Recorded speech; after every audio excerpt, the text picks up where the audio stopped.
Welcome to the Sk8LikeYou podcast.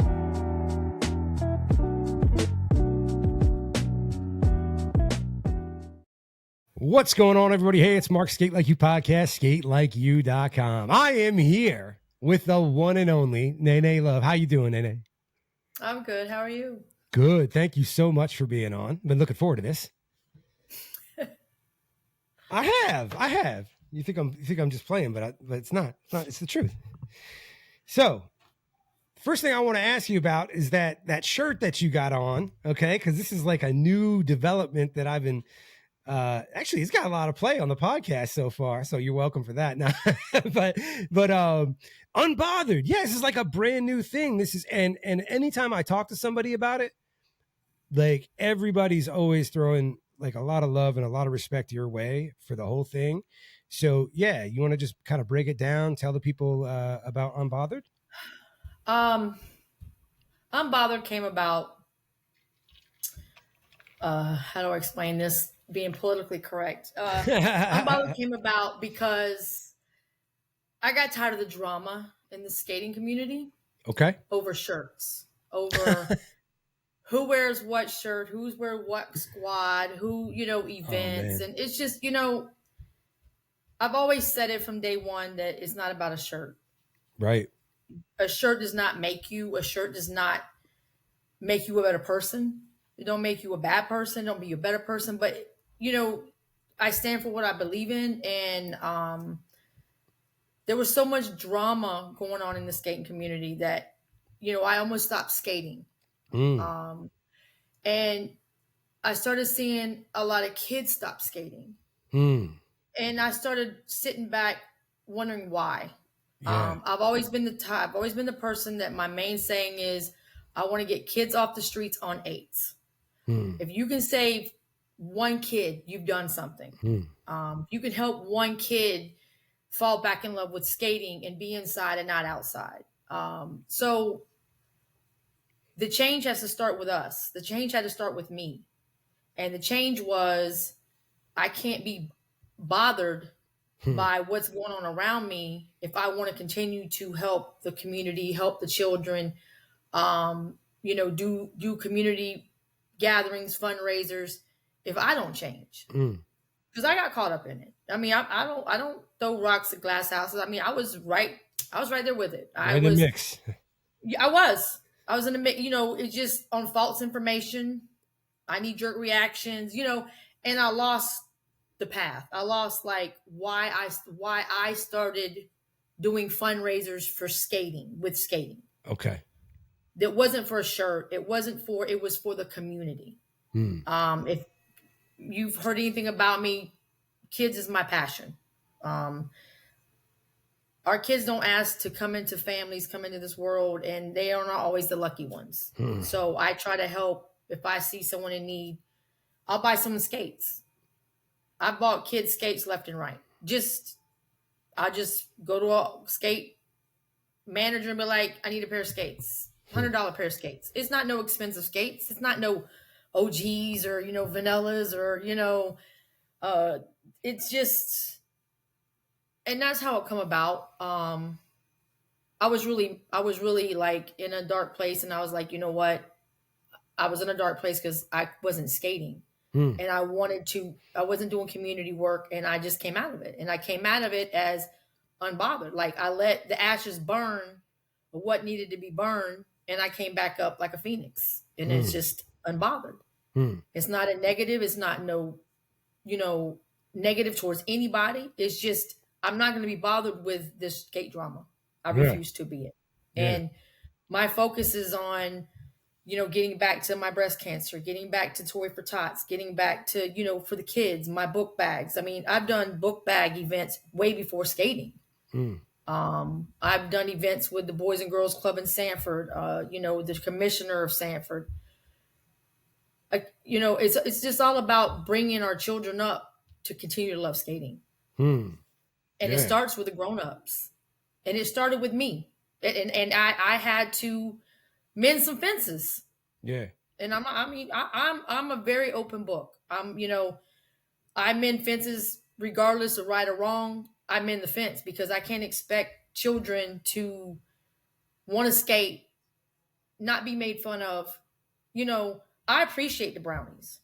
I'll skate with brownies. I'll skate with kids because how else did I learn? Yeah. I wasn't brownies. I learned. You know, I want to show kids how to skate. I want to, I want them to get back into the love of skating. Our rinks are dying. And that's my mission. Yeah. That's my mission. And I don't want to deal with the drama. I wear my shirts. I don't care who wears what shirt. I don't. I have my shirt I wear. You have a shirt. Everybody has shirts. And there should not be a problem. We are not gangs. And that's what it turned out to be, was pretty much gangs. Cliques. And on eights, it was literally, and I was just like, this has gotten ridiculous. It's some West Side Story stuff. You know what I mean? Like, too much drama for Walt. But I had to look into myself first. I can't, like I said, I can't expect children and want children to do all this and be positive to children when I'm on the other side being negative. Yeah. So I just got rid of a lot of negativity, and I got rid of, this is what I want to do, regardless if I stand alone or I have 5 people or I have 200 people. It's not about that. It's about me giving back to the children. It's about me helping the community. Yeah. Because right now, the communities are in trouble. So, just recently I bought a little girl pair of skates, and it's just to see the smile on her face. And she asked the the manager of the rink, "You mean I get to take these home?" I mean, let's face it, guys. We travel a lot. We spend $100 like it's nothing. You go out to eat, it's $50, $60. I was gonna say that's not even a day of food, when you're going for a weekend. You know what I mean? I've been blessed. My children are healthy. I just had a grandbaby. My grandbaby's healthy. I've got a roof over my head. Why not help and put a smile on a kid's face? Yeah. I was on Pop Warner for 15 years. And I think that's a lot where it started, when my kids were playing Pop Warner, cheering, football. When I used to see them little kids get a bag of equipment, that was the joy of putting up with everything else. Yeah. Yeah, I could. Well, I'm sorry. Keep going. No, that's okay. No, it's okay. I mean, the book bags. Yeah. We want our kids to learn. We want our kids to want to enjoy school. But think about it.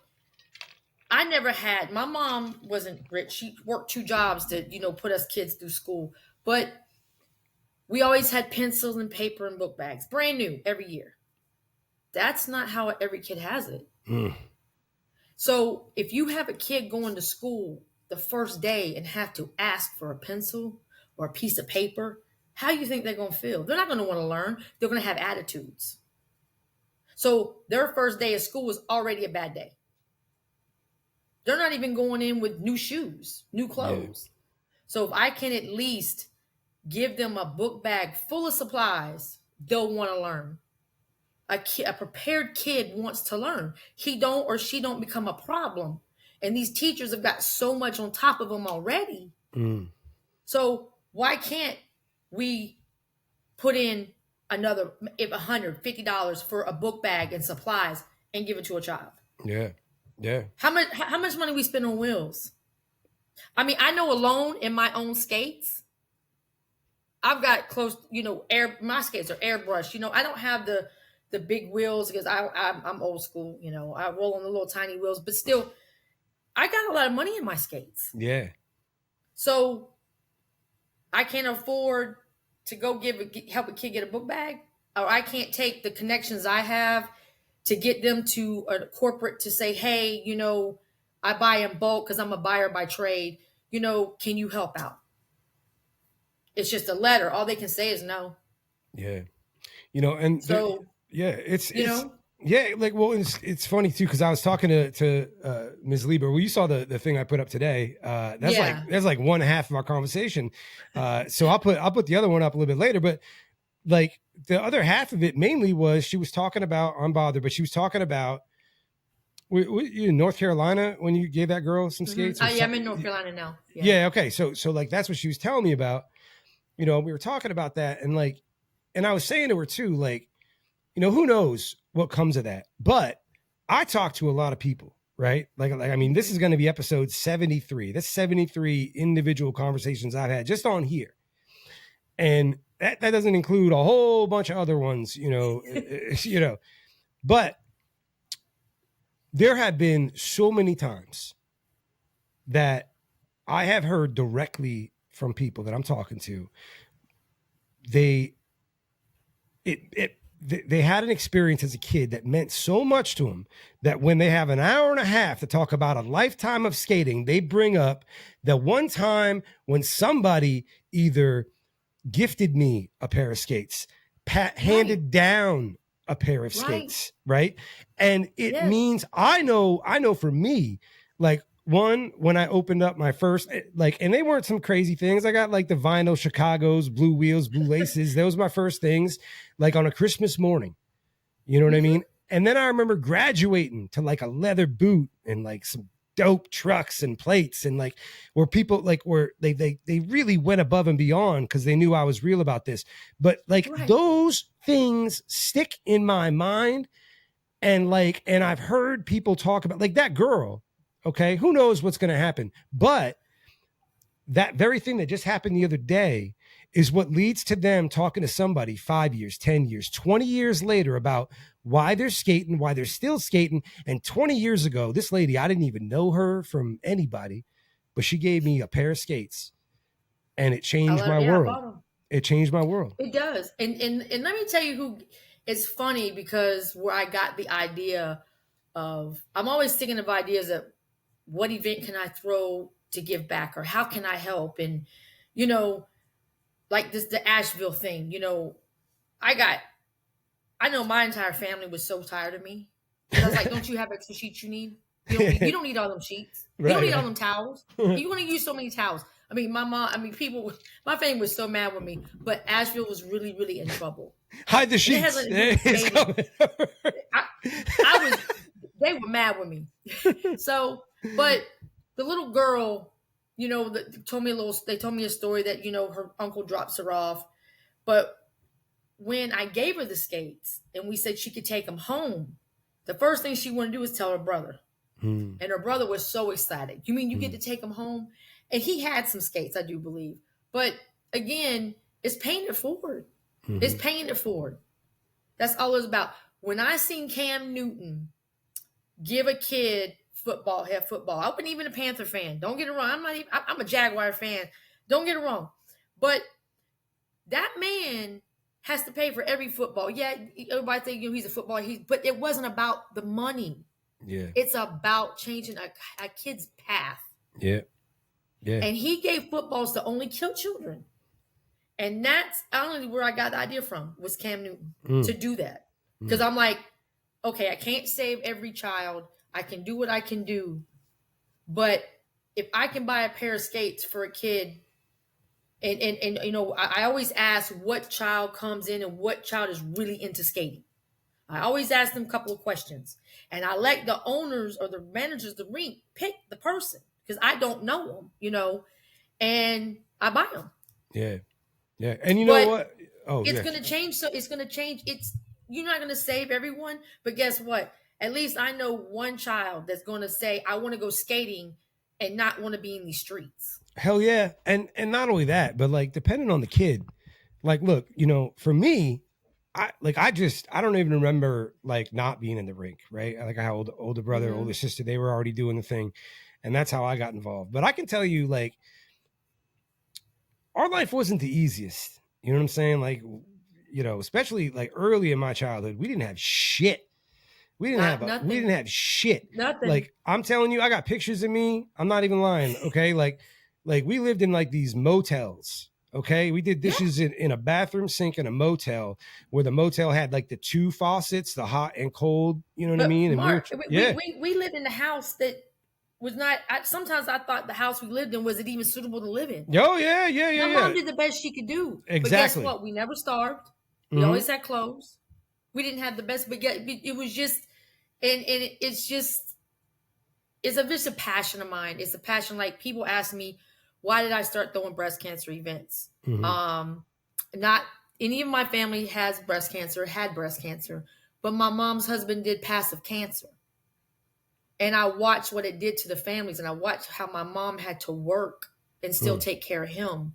And it just hits home. Yeah. Like, I don't want it to have to hit me to do something for it. Right. Yeah. I want to help people and understand it in case it does hit me. Yeah. I'll understand it. You know? But like you were saying, Christmas, toy for tots. What is a $10 toy? Yeah. I helped the head of the lady in Orlando, Florida for Toy for Tots in the Marines, and the mass of that behind the scenes was shocking. You got a lot of volunteers, but they got to get the toys first. You know, sometimes we sit there, my job or whatever, do the Toy for Tots. But if we don't change as adults, how do we expect our youth to change? Well, and so this is kind of where I was going with that, is like, besides just, kind of having a impoverished situation, like when I was real young, I also I came across some adults that, and a lot of kids, depending upon the situation where they grow up, they don't come across the most trustworthy adults.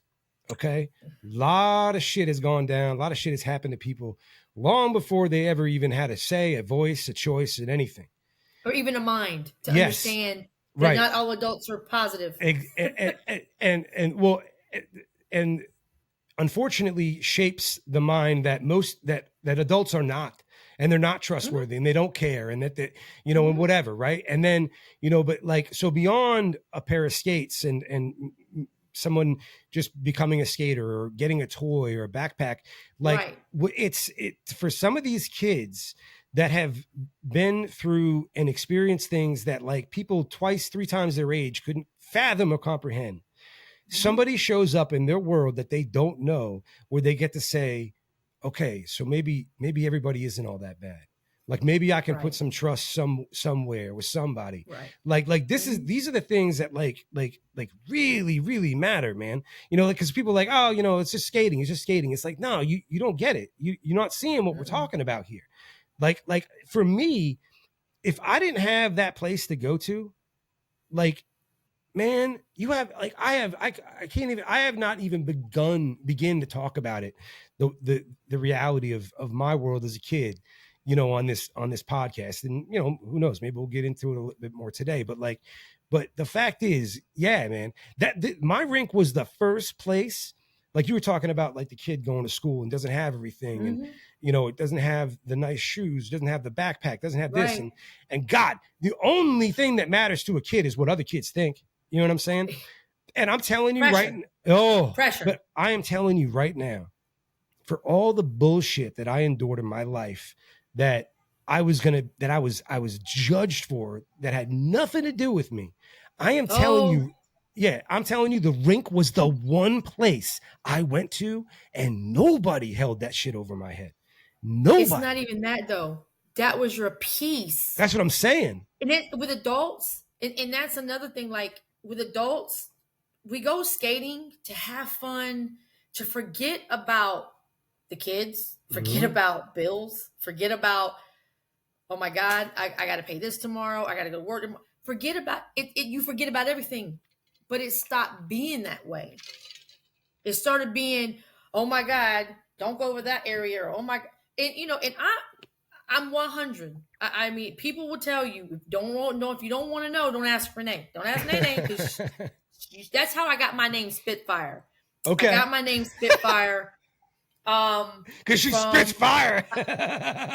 Well, no, she just, because I spit the truth, and it's like I have a fire, and and the thing is I just I got it from I call her my sister Melissa, and she's a rock. She's just like Miss Libra. She's a rock, and she named me Spitfire. She actually named me Spitfire on 8s, but I was like, that's a little too long to go across the back of the shirt. But where would you be if you didn't have a skating place? I can tell you some stories. Mark, where would you be if you didn't have a place to go to? If the skating didn't take you off the street? It's not even a question. It's not even a question. So our rinks are closing because we can't get the kids in the rinks. Yeah. But how do we get kids in the rinks if the adults can't act right? Yeah. And it's got to be cool. You know? It's got to be cool. It's got to be. It's gotta not be only. cool. It's not only You is it gotta got to make be it cool. safe. Yeah. Not only is it Right. got to be safe, but it's got to be. Right. But because that's the thing. Safe ain't that cool, right? So like in a lot of situations. So like, how do I make this cool? I mean, and look, and there's a lot more to compete with, you know, than when I was a kid. I didn't like the social media, the internet was Video barely games. a thing. Yeah, when I was a kid, and in a video game we had a Nintendo, but somebody, depending on whose house we were at, the mom was kicking us out. You know what I mean? Like we weren't allowed to sit around all day. We just weren't allowed to. Oh no. I don't know how old you are, but I know 44. we were up and out by 8:00. Hell yeah, yo, Doing chores, and then you outside. Man, I'm telling you, like, so at the Frisk's house, like sometimes we go over and like, you know, somebody's mom would like sometimes would make us lunch or something like that in the summertime. Mm-hmm. And like, we just sit there and be playing Nintendo, like eating lunch, kind of trying to milk the time. But eventually you hear do, do, do, do, do, and she come downstairs and be like, you guys are finished outside, get out. And we piss and moan for a minute. But then we were happy as hell. Like it didn't matter, you know, we were gone. Yeah. But yeah, like there's a lot to compete with. Yo, I think that's what Florida, like down there, like in Kissimmee, Orlando area, it seems like that's what they do. They got kids like loving this stuff, man. Like it seems like they have that age range where it's the like just from what I see, you know what I mean? And I'm sure there's other spots too, but it seems like they make it cool for these kids. Champs is cool. Champs has got some kids in there. And I'm gonna tell you something. Corey. Yeah, exactly. Corey is like the coolest, and he's done a lot with Legend. I see what he teaches with other kids, and you know, it just I can't say enough about Corey. I really honestly can't. He does a lot more than what I can even know how to do. Mm-hmm. But you know, I just, you know, Champs has a good group of kids, very, very respective, it's just, I can't say enough with Champs. I can't. I wish I'd have visited a lot sooner than what I did visit, because the way Champs came about was me and Ms. Libra got put on a Kentucky, what you know about Kentucky kind of thing. And they pulled a video of me and Ms. Libra and put on Kentucky, and we were skating in sparkles. But, you know, it's just positivity, you know, and that's all I want to do is just be positive. I'm not going to always be that positive person, but I try. Mm-hmm. And that's the road I'm headed on. And I don't, on the page, I will not tolerate anybody. And I mean it. I will not tolerate anybody bashing anybody's event or trying to, you know, throw what they call throw shade or anything like that. Mm-hmm. I don't have the page for a number. Mm-hmm. I have a page because I want positivity, and I want people to fall back in love with skating. Even the advanced skaters. I know a lot of advanced skaters that hung their skates up. And that really hit home for me because I know a few of them personally. And it bothers me. And they're close to me, and they hung their skates up. And someone's got to make the move. Someone's got to make that move, and I chose it to be me. I could tell you, I just having this conversation with some people. It happens a lot, or I have this conversation a lot. But like, I defy anybody. Okay, like from episode 1, like with Lacey, if you go on and you check that out, like, because it was like it kind of fueled the first conversations I was having on here, was because as somebody that stepped away for so long and came back as an adult, I was like kind of like shocked, like, because when you just look at things online from a distance, it like, oh my God, it's like the happiest place on earth. And then you kind of get in behind the scenes and you're like, oh shit, are like these 40 and 50-year-olds really doing this? Like, is it the drama like this? Like, and so that was kind of like the fuel for a lot of my initial conversations with people, and just asking them like, hey, what do you think about, you know, how can we improve this? How can we improve that? But I defy anybody, okay, to find one thing of me or Sk8LikeYou repping anything, even considered negativity about any like specific group. No, I've watched episodes. Yeah, no. Yeah. But here's what I'm saying. Cause here's why. One is that like, I just, I don't know. I don't think it does anything. But two, even when I know people, right, doing their thing, right, and I know where their heart is, right, which is a good place. When you see that thing come out, like that passive aggressive post, that comment about here, that knock over, and sometimes it's not my place to go and say something to them, and if I do it on an individual basis, right, and it only will ever be to somebody that I have that rapport with, or that has come to me and asked me about, like, for advice in the past. Ask your advice, right? Right, where I'm gonna be like, look, man, I don't care how right you are.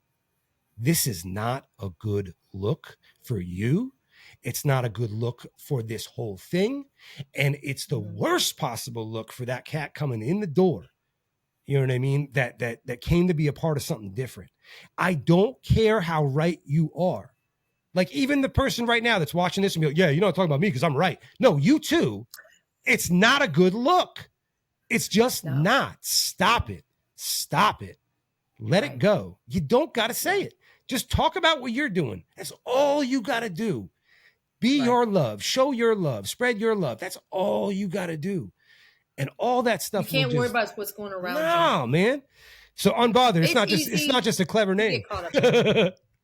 It's easy. Yeah. So, you get hurt. You get like, why? You get, and I know everybody knows everything, but the thing is, you just get more. It's a more hurt than anything. But we're 50 years old. We are not. We're not teens. We're not kids. And sometimes it just takes a change to get you to open your eyes and gets you to see things like there's more serious things in this world than arguing over a shirt. Oh my God. Okay. People are losing their lives every day. Some people didn't wake up this morning, and I just chose to be positive from like I said, I will stand behind Unbothered 10 toes down. Nice. Because I'm not going to be bothered. I've got I got bigger things to worry about, than who's got what shirt on, or who cares what shirt you got on. The shirt don't make you. The shirt will not change your heart. If you are a good person, you're a good person. I don't care what you got on. Mm-hmm. If you have hate in your soul, that's something you have to deal with. And I choose not to have hate. I choose no more to be arguing or discussing over who does what. It's no sense of being rude, no sense of being, divided and all that. I'm not going to do it, and I will not deal with anybody in my circle who does. There you go. And that's family and friends. Yeah. Yeah. That's not just skate community. I'm speaking all over, and I'm speaking for myself that I have chose that path. Yeah. And when you start doing that, it's just inevitable that people that are about the same thing are going to surround you. And when you're not about that thing, those people are going to surround you. You know what I'm saying? And you know what? And that's cool too. Yep. See, I'm cool with that. Yep. I don't have no hate towards you. I just can't mess with you. Yeah. I can't have you, like my old saying used to be, don't bring that evil in my home. Oh. Because I'm sure you've heard your mom say it. Don't bring the evil into the house. Yep. Don't bring that negativity into my house. And, you have to stand your ground. Yeah, because the thing is too is like I think we were talking about this at Kate's, where like look, there's some you got to be careful, man, because like the thing is like there are people that come up to you acting like they care about something, like they're trying to do something, like they're trying to like help you, and they be like, oh yeah, I heard, and it's like you just came over for the bullshit. That's like don't act like this is something real. Don't act like that to me. You just came over for the bullshit. I had to post some stuff on my page to go ahead and nip all that in the bud, because don't approach me. Mm-hmm. Do not approach me about certain things, and we will get along just fine. Right. Asking questions like, oh, I care, and this and that, and blah, blah, blah, blah, blah. No, you don't. No. You're looking for the bullshit. You're looking to start more rumors. Right. Now, I've always said it, if anybody has any issue with me, please approach me. Mm-hmm. Because I'm going to tell you, like, I have nothing against anybody. There is people who I do not have nothing against, but if I feel a different aura that comes from you, I will step away. That don't mean I don't like you. I just don't. I'm just gonna be speak and move on. Yeah. You know. We're not But gonna be with me. everybody. That's not me. Yeah. That's not. I'm not being negative. No. But I'm not with what you said. I've had people roll up and ask me questions, and I really have looked at them like they got two heads. Yeah, they're fishing. And I they're rolled fishing. off. Yeah, they're fishing for Yeah, bullshit. and I have literally rolled off. Now, you want to call me rude, you want to call me everything, but I chose to roll off because I know what my mouth can say. And then I'm going to be the wrong one. Yep. Just like football. They never see you do the hit. They always see who hits back. Yeah. No doubt. So, and I know me. And once I click, I'm going to click. And I'm going to say some really, and then I'm going to be like, why'd I let someone take me out of my character? I can go on some rants. That's me. So I'd rather just take my 8s and roll on off and be like, let me go, unbothered. Let me roll. Unbothered. All right. Well, hey, unbothered. Hell yeah, man. Well, the whole movement, the whole philosophy and motivation behind it sounds great. Sounds awesome. I'm excited to see the things that you're doing. You're clearly passionate about it. I do want to ask you though, the question that I ask every single person that I have on here, eventually we get to this question. Do you remember the first time you put on skates? Yes. Tell me about it. First time I put on skates, I was a tomboy. Okay. I wasn't a girly girl. I played sports. I did cheer, but it wasn't like my favorite. But so a bunch of the boys wanted to go skating. And I hung with the boys. And I was like, I don't know how to skate. They're like, oh, we'll teach you. And it was at Skate Arena in Jacksonville, Florida, off of Beach Boulevard. And when I tell you, I stayed more on that floor with my butt than I did on them skates. But I got so mad that I wasn't going to let it conquer me. So I went skating. If it was open, I was in it. Hell yeah. And I just fell in love with it because I wanted to conquer it. I didn't want it to, I didn't want it to beat me. I speed skated. I ended up speed skating for Skate Arena for a little bit, but I was into like softball, and it clicked with my softball and I loved softball. So I didn't, continue to compete speed skating, but I skated. I got in so much trouble because I was always at the all night skates. Back then we didn't have telephones, so we didn't have cell phones. So I would stay. I got in so much trouble with my mom. What, just like not reporting home or something like that? Or like, yeah, I stayed all night skate. Okay. Would you have a lot of them? You have a lot of them? Oh, they had all night skates once a month. Oh my God. We had it on 7 to 7. Wow. See, and I would tell her, but I wouldn't remind her. Right. So I started, reminding her, putting, remember, little notes on back of the envelopes. We didn't have stickies back then, the envelopes. Dude, I wrote notes on more bills, unpaid bills, on the kitchen table. You know what I'm saying? Like, but yeah, I fell in love with it. Yeah, we had all night. But I didn't get my first own pair of skates till I was 25. I bought them myself. No doubt. My mom, she just didn't. I mean, my mom worked job. She didn't have the money. I didn't care. I loved my brownies. I loved them because I always had this certain pair because I went all the time. So the guy would put them in a certain spot. Yeah, I was hoping you were going to say that. So they were kind of like mine, not mine. Yep. So, but no, my mom couldn't afford it. I bought my own pair of first skates, and that's how it started. And I just kept graduating. Then I had kids. Of course, I stopped skating for a lot of years. My son went off to college and I was like, okay, my daughter, got her, they get 16. You don't exist no more. I got back into skating and I haven't stopped since.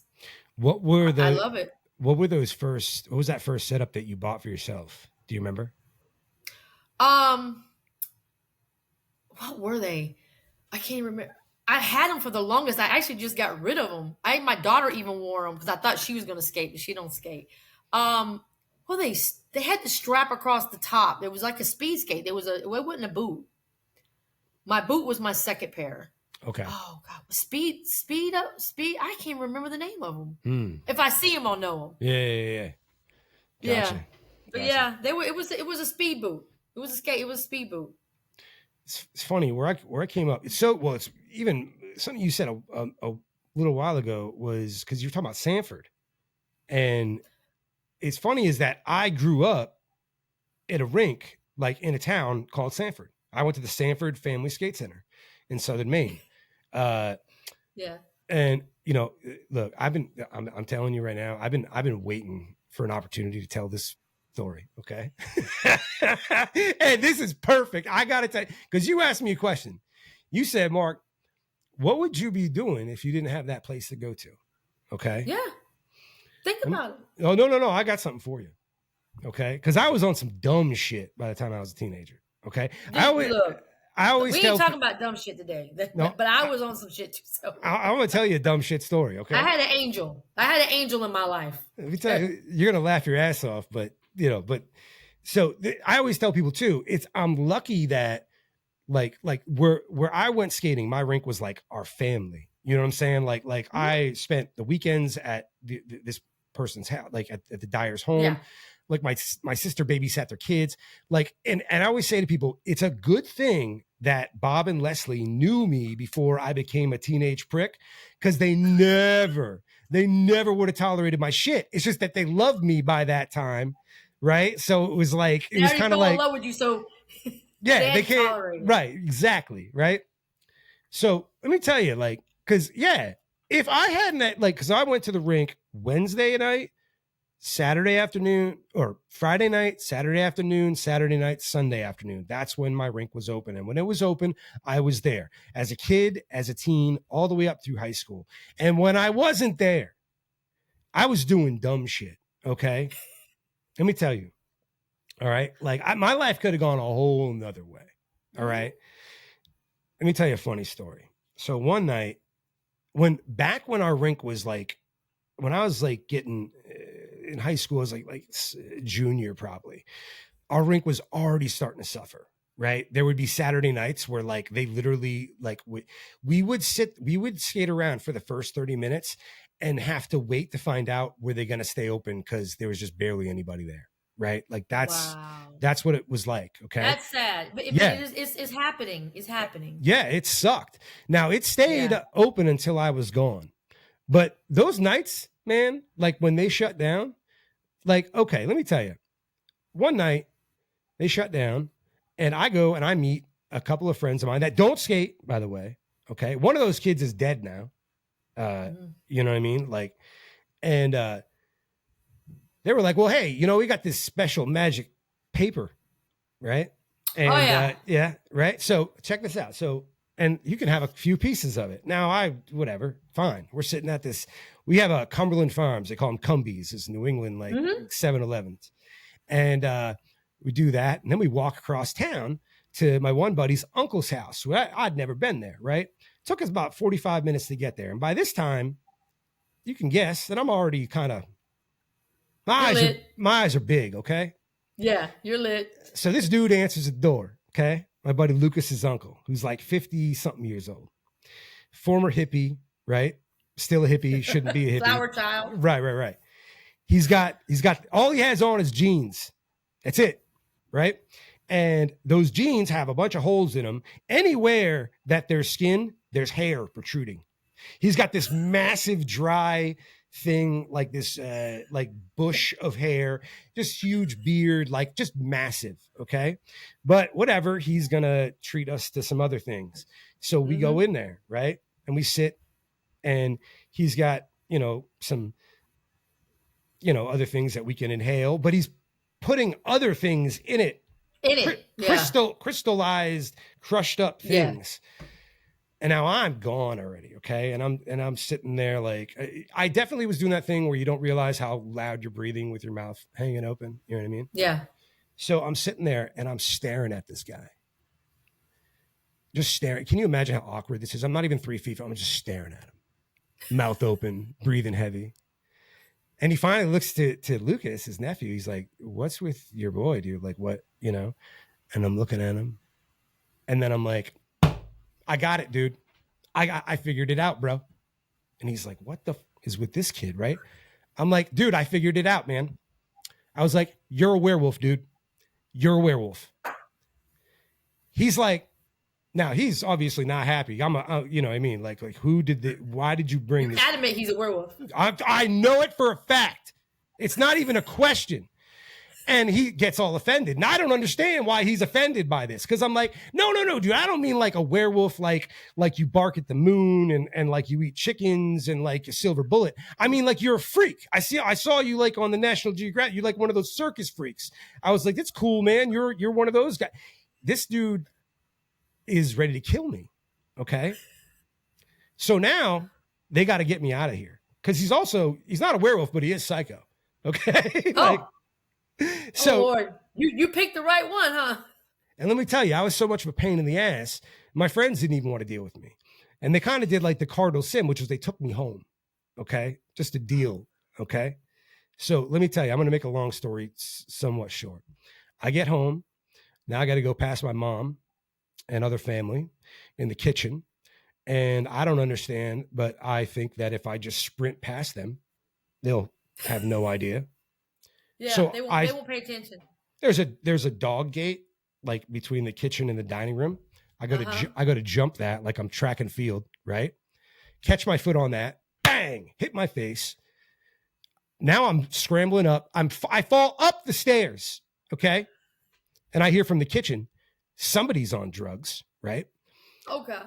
I get in the bathroom, flip on the light, and I look in the mirror, which, you know, that's like a 25-minute ordeal, just doing that, right? Yeah. But in my mind, I'm like, how the hell do they know? How do they know, right? Everything seems rational to me, what just happened. Mm-hmm. So this is what I come up with. I must have crapped my pants or something. So now I'm like looking at that, right? I found out I didn't do that. So I'm like, I must have pissed myself. But I'm so sweaty, I can't even figure that out. So now I'm like, I open the door, I'm yelling down to my mom, my poor mother. Okay. She comes to the bottom of the stairs and she's like, what? And I'm like, look, I'm going to be straight with you. Right? I know that you know, we both know that I know, and you know that I know that I'm up. I don't know how you know, but like, I know, you know, and we both know, and it's just this thing that we know. And I just want to know how I would like that for like 5-10 minutes. Right. She knew. So I'm like, yeah. And so it ends with me being like, so yeah, I just don't know how you know, but I know, you know, I know we both know. And I know that, you know, but what I'm really trying to ask is, did I shit my pants? You know what I mean? That's literally. And she's like, no, you didn't. Now I freaked out for the rest of the night. And that poor woman sat up with me. Okay. But let me tell you, there's a moral to this. Okay. It's not just, I mean, it's a funny story and it's crazy. And there's plenty more where that came from. But let me tell you. Okay. My mom never had to worry about anything like that when I was at the rink. But when I was out doing my thing with like whatever, wherever, she never had a clue. And I'm telling you, I did enough risky things in bad places that had I not had by the time I was 16, my rink was like the halfway house for me. You know what I'm saying? And yeah, had I not had that reprieve from that other life, this conversation I don't think would happen. I wouldn't be able to laugh at that. You know what I'm saying? Like I really, right. I legitimately mean that. Like as funny as that is, it's the truth. But man, I've been waiting to be able to tell that story. But see, Mark, you have a story though. Okay, you have a story that there's a lot of kids right now is right where you was at. Mm-hmm. And I always tell guys, and I'm real big about guys because you know it's guys, teenagers growing into men. You know, there's pressure, and you know, I mean, I have a son that's 33, so you know, I was blessed. He didn't drink, smoke. He didn't want to do clubs. Of course, me and his father did enough of that for him. Okay. But the bottom line is that you have kids right now, and I tell Corey the same thing. Y'all are not ashamed to tell your story. Tell your story. Yeah. Put it out there because you're going to save some lives. You're going to save some kids not to go through these bumps and bruises who don't have a mom or dad. See, like my kids just automatically thought every teenager had a TV in their room. Oh, yeah. Every teenager had a cell phone. So what I used to do is take my kids Thanksgiving, Christmas, and there was another holiday, Easter. We would go feed the homeless. We would take and go feed the people that are in shelters. It's just not men and women in these shelters. It's children that don't even have a tree. So I made sure my kids understood you are blessed. And I'm blessed because I was able to provide this for you. I worked my behind off. I missed a lot of first timers. I missed a lot, especially with my son. I missed a lot. But you and Corey, y'all have a story. My kids don't have a story. You and Corey have a story. And when I found out about Corey a couple years ago, I reached out to him. I instantly wanted to do an event. Yeah.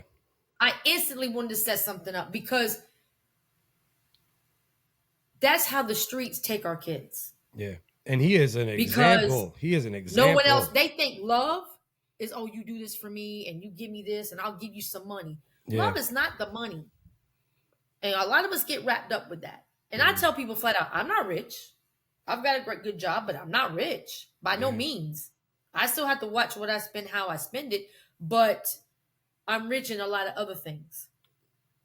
My kids are healthy. They got good lives. They're healthy. I'm healthy.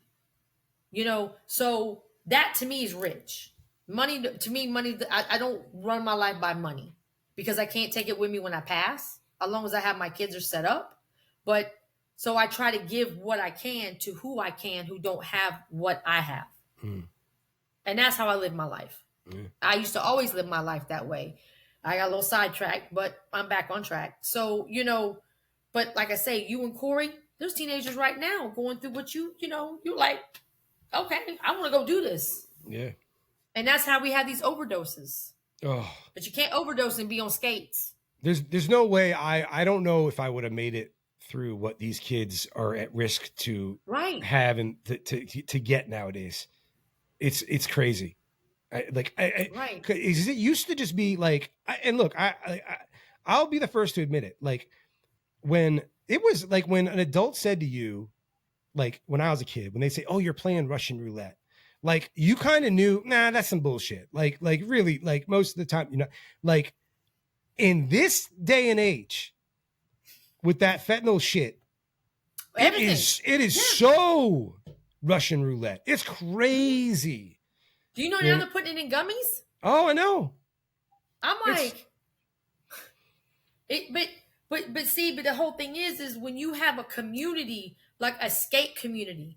If you remember, I don't know how old you are, but back in our day, my day, I'll be 58 in October. I'm 44. Back in my day, my mom knew what I was doing before I got home. Right. So the skate community is the same way though, because I'm gonna tell you something, Bronson. When I reached out to Bronson, a legend, okay? I reached out to Bronson, I said, Bronson, is that true? Because I had met Bronson at a breast cancer event. Yep. I said, I met him and his wife, Scarlett, two good people. I was like, I seen him. I didn't know they even had kids. I knew they had kids, but I didn't know they skated like that. I seen Legend skate, and I was like, instantly I was in Bronson's inbox. Yeah. Bronson, is that your, who is that? Oh, that's my son. I want to sponsor him. I said, I want to sponsor him. Now, Legend is just not a good skater. Legend has a heart bigger than a whole lot of adults I know. And I'll tell you why I say that about Legend. Legend was VIP at an event, breast cancer event. I VIP'd him. Hey, you VIP, put the wristband, made him feel like he was just number one, shirts, all that. Yeah. I brought him in the back. It was at United Skates. I remember like yesterday. He said, well, what about my little sister? I said, well, you're the VIP. I was trying to break it down. He said, no, I want legacy here. So, I'm almost got tears running down my face because I'm looking at this little kid who's now, I'm trying to put him, trying to get him to understand you are really something like with the way you skate. But he's more worried about his little sister. Yeah. Because he's already doing right. He's exactly. And that's why I fell so much in love with Legend, because I then made her a hype girl. Because she likes to skate, but Legend loves to skate.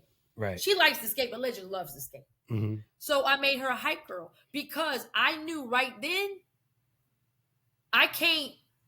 he's not going to allow it. At his age, he stood his ground. Yeah. And he stood his ground about his little sister.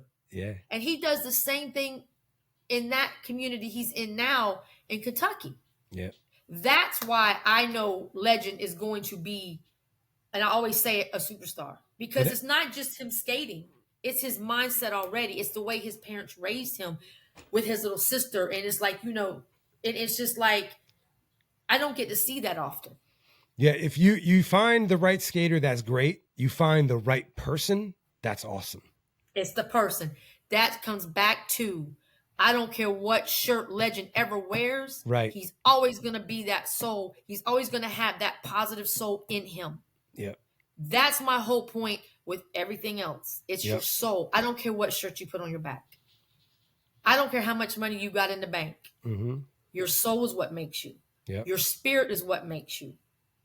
And that's what counts. And if we don't get on track with this skate community, we're not going to have no skating rinks for these kids to go to in these small towns or in these, And that's when I posted about Champs that I walked in and I felt the family connection. Like it's in the air. And you want to skate that. Like I wanted to skate. I skated more than I've skated in a long time. Even at the event at Kate's, I was so tired. But it's you get that you have that positive energy. Yeah. Yes, and again, like I said, you and Court, y'all have stories, and if you save one, you've done something. Like you said, like one of your friends died, right? When I was a teen mom and on Pop Warner football from the time my son was. I don't know if you have a lot of football, but he was a mighty mite. He was 7, 8, all the way up to senior midget before he went to high school. Not all them boys made it. Yep. I went to one too many funerals. I went to brother funerals. Yep. A father lost his son 2 years apart, both his sons. Yep. And because when football stopped, what else happened? They got into the streets. Mm-hmm. Yeah. And that's why I try. In me, I get to do something I love to do with skate. And if I can raise any type of money or do any type of a community or raise any type of for anything, I'm going to do it by skating. Mm-hmm. People might think I'm crazy. Oh my God, here's another event. Well, guess what? I've had people bring me paper at events, boxes of paper, wrapped up college rule or regular wide rule paper. And guess what? I enjoyed every little bit of it. That means a lot. Yeah. When just say if you take one kid, you say, okay, I'm going to give him a book bag. When you see the look on their faces and you see them light up, like they've got new supplies. You think it's nothing. Oh, it's just a pack of pencils or, and you see their face light up. So then they're going to want to learn. They're going to want to sit down and then listen to that too, because that's what they got, a brand new pencil. And they got brand new paper to write it on. People don't think like, it's just like you have, when you work a lot into the what I call unfortunate or the Hubbard House, battered women, homeless, military, you see a lot. And I've done it most of my life, my adult life. And I think that's why I'm so passionate about it, and I let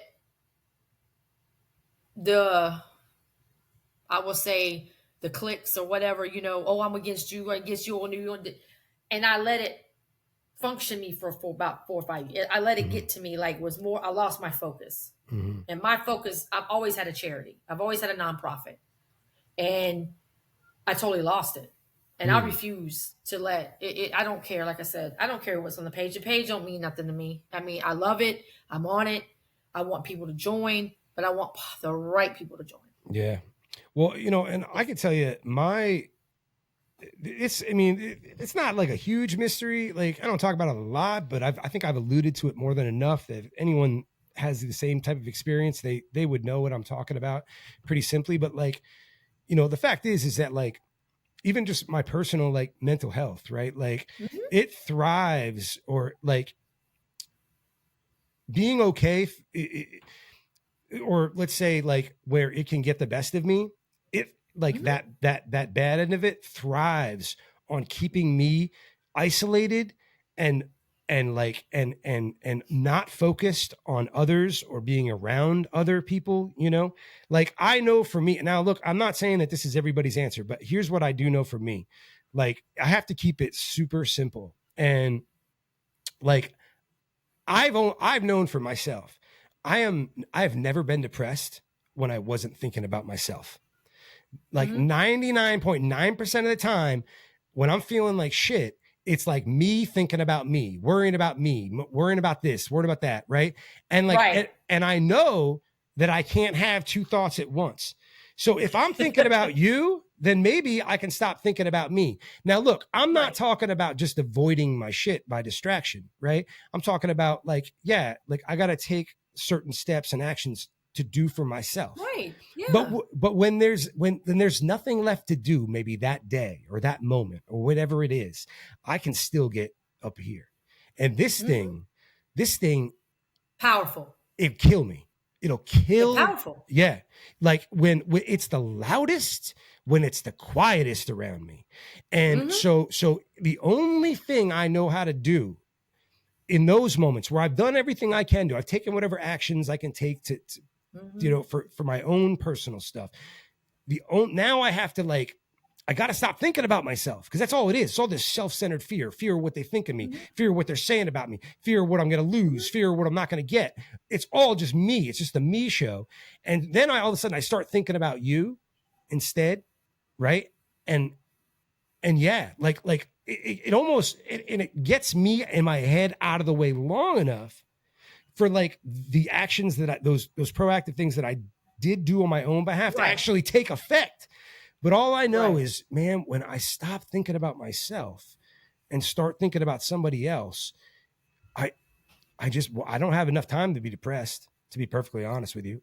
My mom calls it a pity party. Yeah. That's what she, because I have a thing of doing the same thing. Like, I will literally, and anybody that's close to me will tell you, I will tear myself apart in a photo. When I mean tear myself apart, I will. And I'll get mad at someone posts because it's like, I had to get over that. Like, I work hard at the gym. I work hard to keep it, but you got age, women's menopause, our age, but I understand, I have people to thank for my past couple of years, that was in my circle, who stayed in my circle. You know what I mean? Like, you have people in your circle, hey, how you doing? What's going on? But when you get down here and you trying to figure this out, and you're trying to figure out what's wrong, what am I doing? You have to have them friends in your corner who is going to tell you it for the real. And I have a group of girls and Bronson, Scarlett, Miss Libra, Melissa, Stephanie, who checked on me, who made sure, but they gave it to me raw. Yeah. Like, listen, this is who you are. And I had a breakdown, and I had called Scarlett and Bronson. I tried to call Miss Libra. She was working, as she always does. She works a lot. They're the ones that actually really got me to understand that I needed to do Unbothered. Because I was torn. And we don't need to go into all that because I'm not trying to bring all that up. But I was torn and they help me. So I know who my circle is. Mm. Whether I don't talk to them for 2-3 weeks, I know Yeah. who my circle is. Yeah. And when I decided to step away and do unbothered, I knew the first person I was calling was Miss Libra. Yeah. Because we've been through a lot, but we have a bond. And she's my little sister. And that's who I needed on my side was my little sister. Yeah. Oh, because y'all don't know. Me and Miss Melissa be hitting heads. But we two of a kind. Like, she's 10 years younger than me. Yeah. But we literally are two of a kind. And a lot of people don't understand the bond we have, but it's just that she's my ride or die. Bronson and Scarlett, they're my fam. You know, they keep it 100. Yeah. You know, and that's what I want in my corner. I don't need someone babying me. I don't need someone telling me I'm right when I'm wrong. Because I'm not perfect. And also too, I'm so not perfect. Yeah. Well, and also, but I don't need someone telling me I'm right and I'm making these wrong moves. Right. Just feeding you bullshit. Yeah. Right. Yeah. So my circle my circle's tight. Yeah. You know, it's tight. And I couldn't have done it without them. I couldn't have created. They knew what my passion was. They understood me, and Unbothered will be doing a whole lot. Well, you know, and the other thing with like that circle, right? Like, cause look, like in my like dark times, I'm not that pleasant to be around.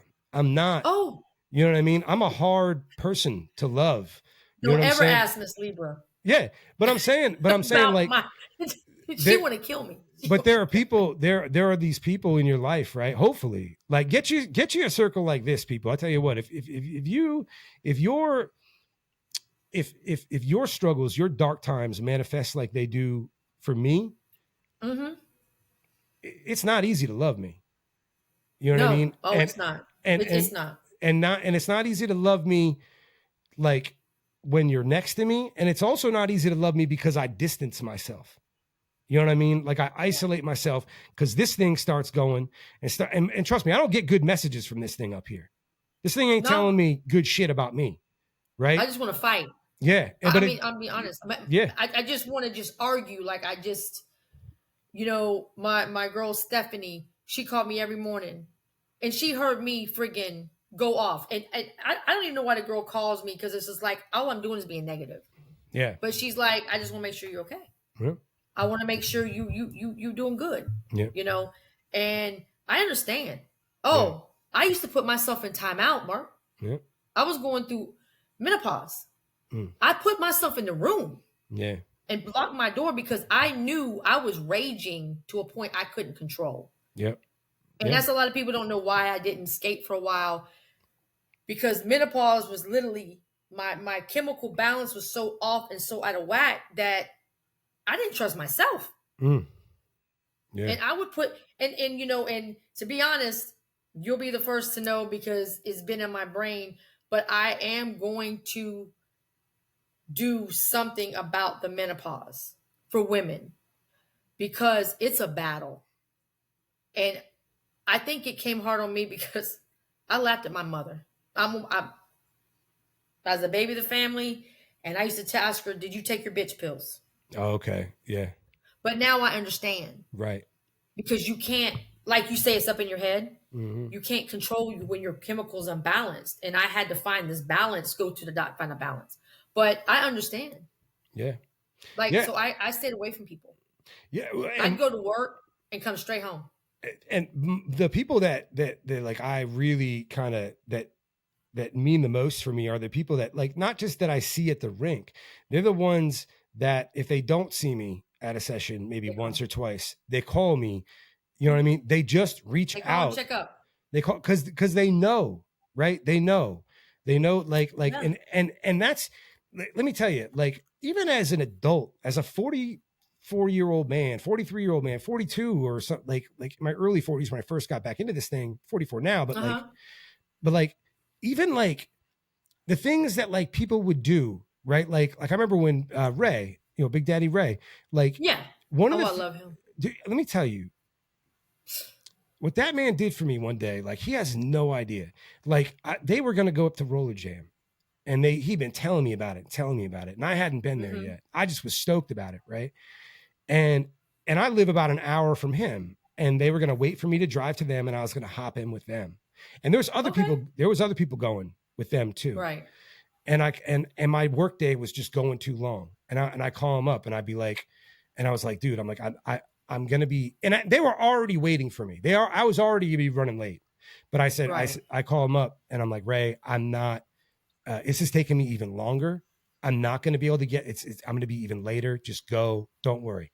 No, Mark. Like it's fine. It's fine. You know, like, no, Ray, I'm not going to be there till this time. Mark, it's fine. No, I don't want to be that guy. I don't want people waiting around for me.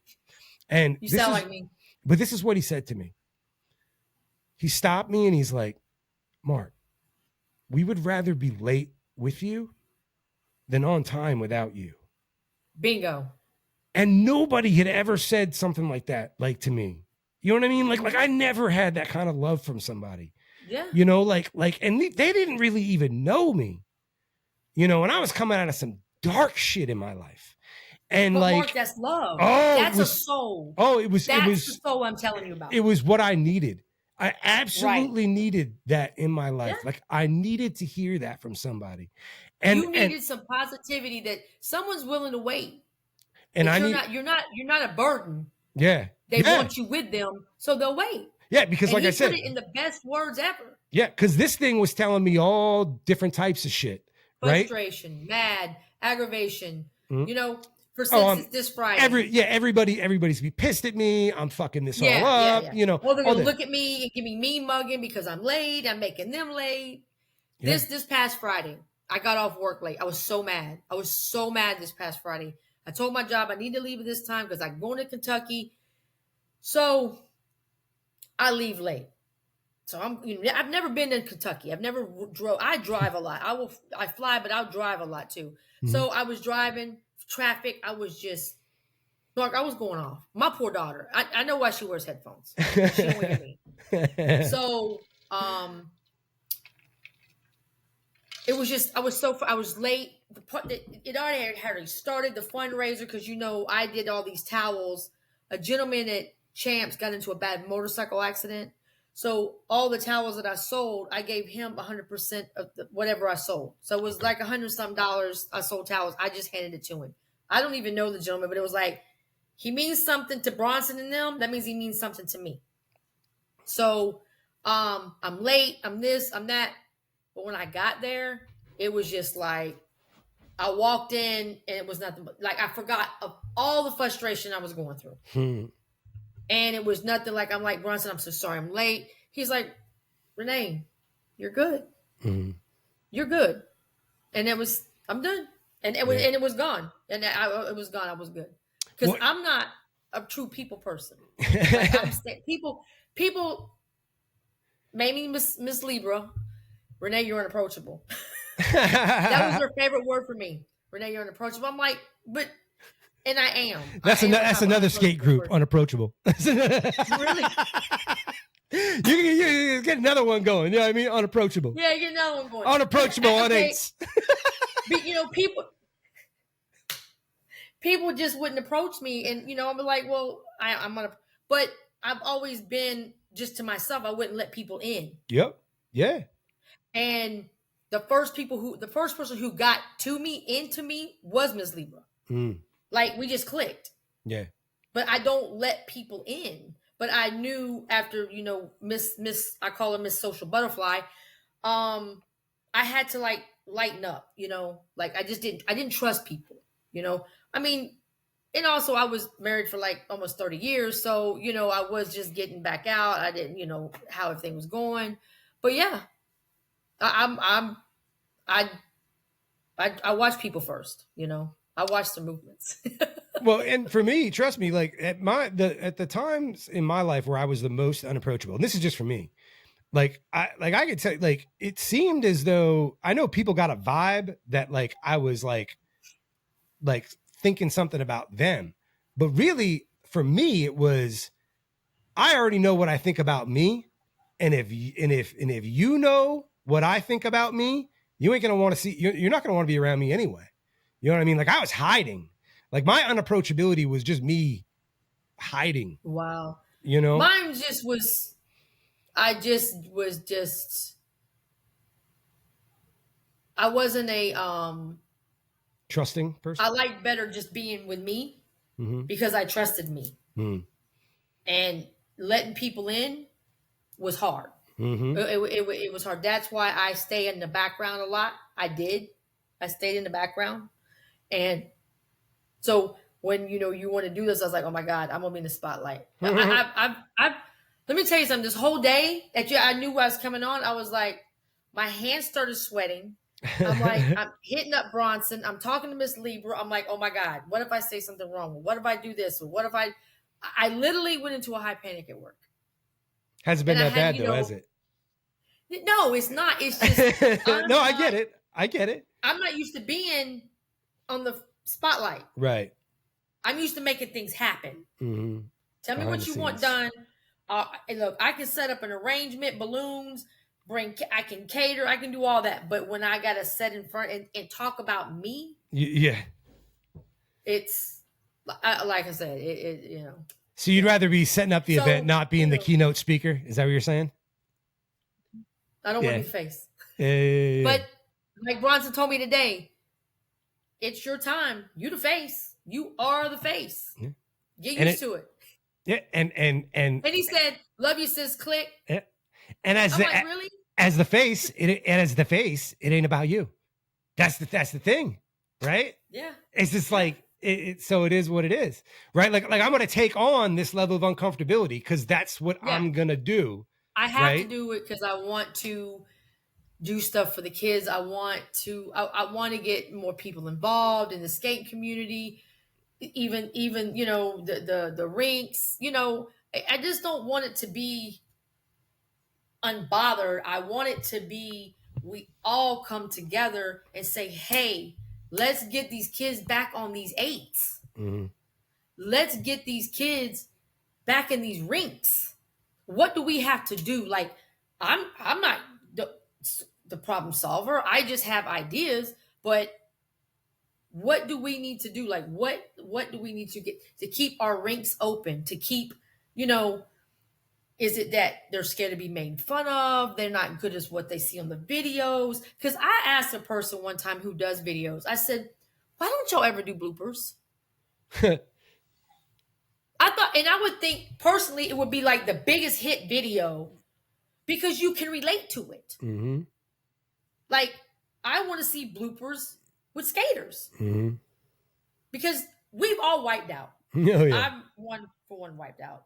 One too many times trying to do something, but it's just, it will open up the doors to these kids who are trying and not detour them. It's like, oh my God, I just got made fun of. Oh my God, I just fell in front of the boy, or I fell in front of the girl.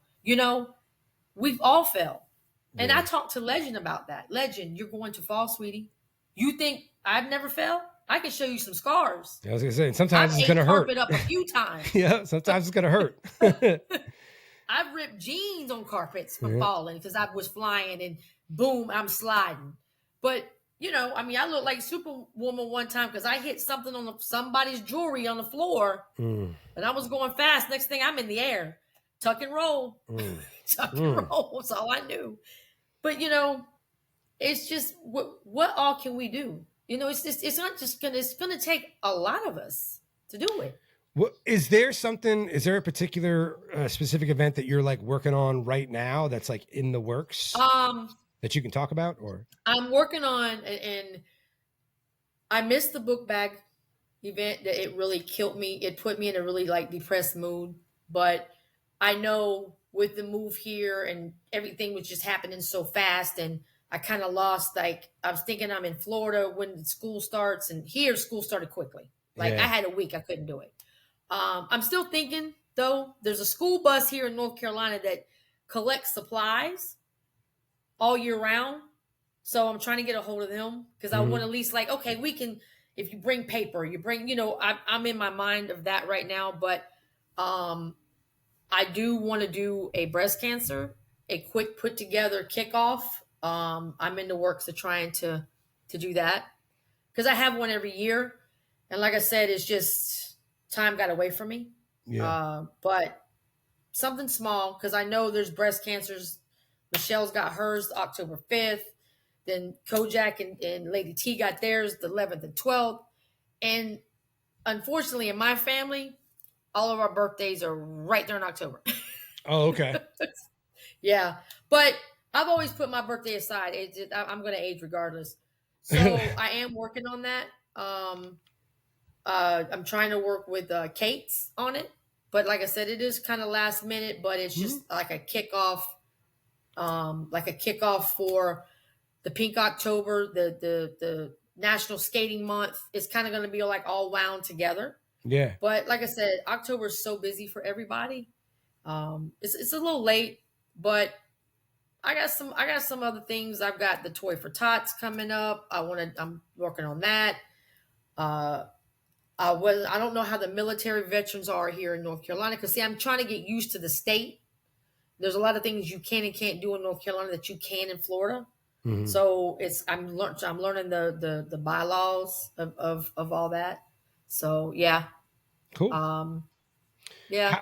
How can what's the best way for people to find Unbothered and get involved and contribute? Facebook, Instagram, reach out to Bronson, reach out to Ms. Libra, because it's just, it's anybody can get a hold of me. I want to do stuff. I'm trying to hook up with, I'm looking for the breast cancer place to donate stuff to here. I have a tote of breast cancer stuff that's unbelievable because I buy it all year round. I just, and that's the best way. I mean, you can inbox me. I'm not blocked. I don't have a block like on my inbox. Like people can, I had to accept it, but I check it all the time. Cool. Unbothered, on Facebook, it's the same. Unbothered on Instagram. Instagram is open. It's not blocked or anything like that. Cool. So, but they know Bronson, legend. They're in Kentucky. Miss Libra's in Atlanta. I'm here in North Carolina, but we have Unbothered members in Florida. Everybody knows how to get a hold of me. Cool. Good deal. Good deal. Yeah. Is there like a final message or anything that just something you want to make sure that you get out there? Anything? Pay it forward. Pay it forward. Just pay it forward. No matter what skate group you're in, just pay it forward. Hell yeah. Just do something. Pay it forward. We skate all the time. We travel, just pay it forward. It don't matter for who or for when. Just pay it forward. I don't do stuff to be notarized. I don't do stuff to, like when I was at Three Fountains, I needed to buy somebody some skates because it just come over me. Mm-hmm. It does. That's how it hits me. It just happens. And just pay it forward. Help the children. Let's get these skates back on these kids and get them out in the streets. Hell yeah. Hell yeah. And like I said, the book bag affair will be next year. I don't know what rink it's going to be at, what town it's going to be in. It's just, but yeah, it's help the teachers, help the children. Well, if you see someone who needs help them. Yeah. And I tell you what, you got time on here, a spot on here anytime you want to promote any of that. You just let me know. I'm a veteran now. I got it out my system. yeah. You're old pro now. No, I'm not no pro now. Hold on, Mark. Hold on. It's gonna get the Unbothered podcast going. That's your forte, and I will just go on with you. Shit. I will not ever be on a forecast. Tell me. Podcast. I want to have a podcast. Look, don't. I don't even know what I'm doing half the time. I swear to God. Look. Tell people right now. Did I send you any questions? Did I did we even talk about this at all? I swear to God, if y'all can see my legs where I have rubbed them raw, thank God I got tights on because I have rubbed them and I didn't know what to expect. I now know why Legend was nervous because I was like, he did such a great job. Because there's zero preparation on this end. I'm telling you. But I'm going to tell you really what it is, Mark. You are easy to talk to, and you are wanting to know the positivity and not trying to bring out the negativity. Yeah. And that's why you do what you do. And that's what made me feel so comfortable.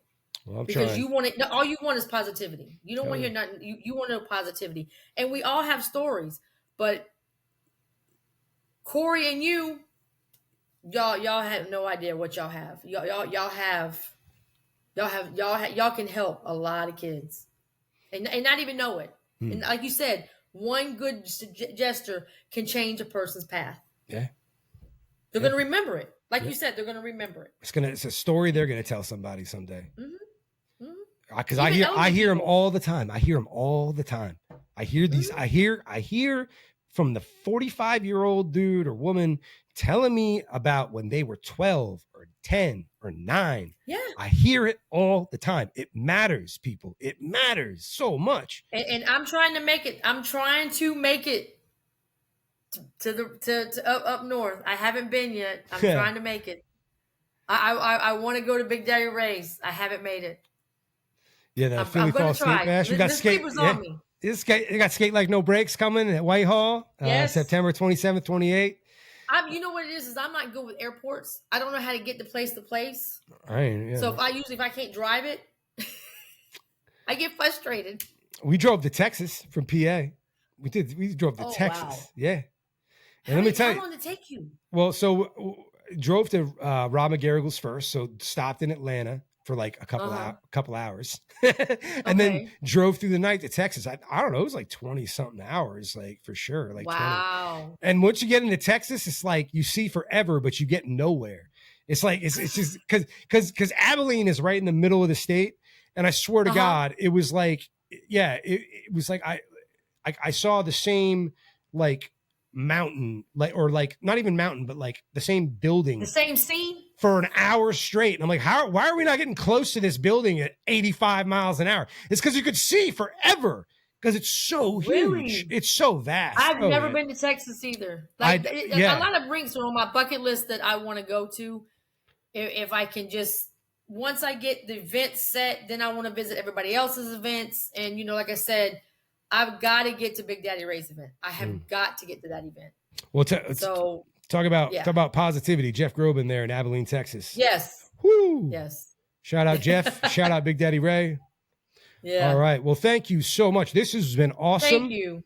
This has been such a good conversation. I'm so glad that like this platform is just here just for you to talk about everything that you're doing. Yes. It sounds awesome. Thank you so much for sharing it with me and everybody else. I appreciate it so much. No problem. All right. And then no problem. Thank you. Thank you. That is it, everybody. And we'll call it wrap. So have a good night. Peace. Peace.